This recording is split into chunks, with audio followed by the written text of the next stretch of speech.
What's up mga soy? Nginingal daw pala soy, magluto tamang bagok kanyang kensoy.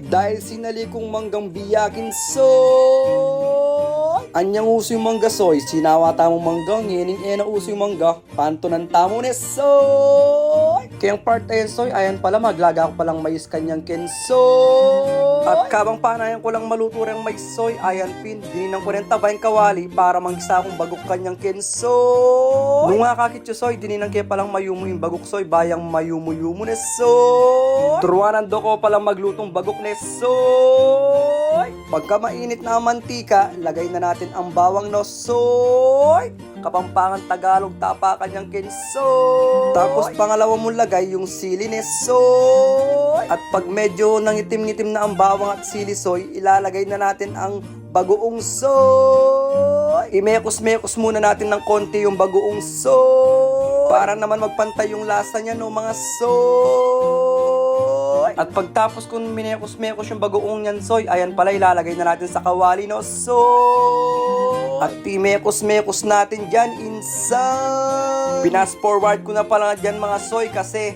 mahaba yung video mga soy. At sa part na yan mga soy, maglalagay din tayo ng ketchup mga soy. Para naman maging masarap na masarap yung bagoong natin no mga soy. Siyempre imekos-mekos natin dyan insan para magpantay yung lasa no mga soy.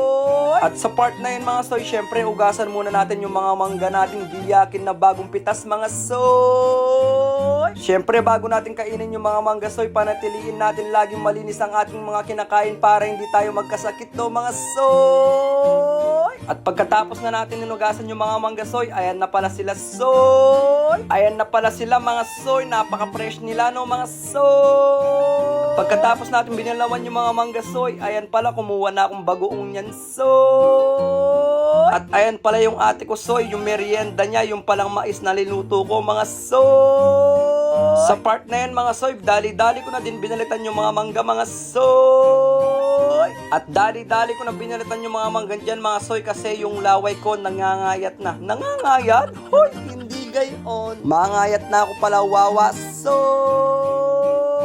Degke pa yung kakaglinis soy. Bakit kaya ganun? Dating maraming mangga, nagsasawa tayong mangga.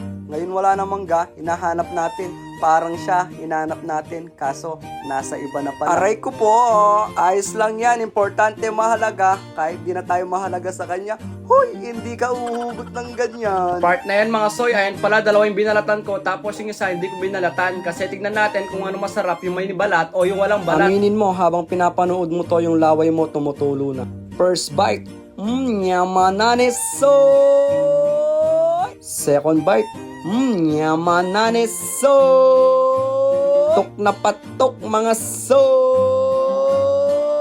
Ang sarap ng bagoong, matamis na maanghang, yamanane soy. Kaya hanggang dito na lang, bye-bye, patok na soy.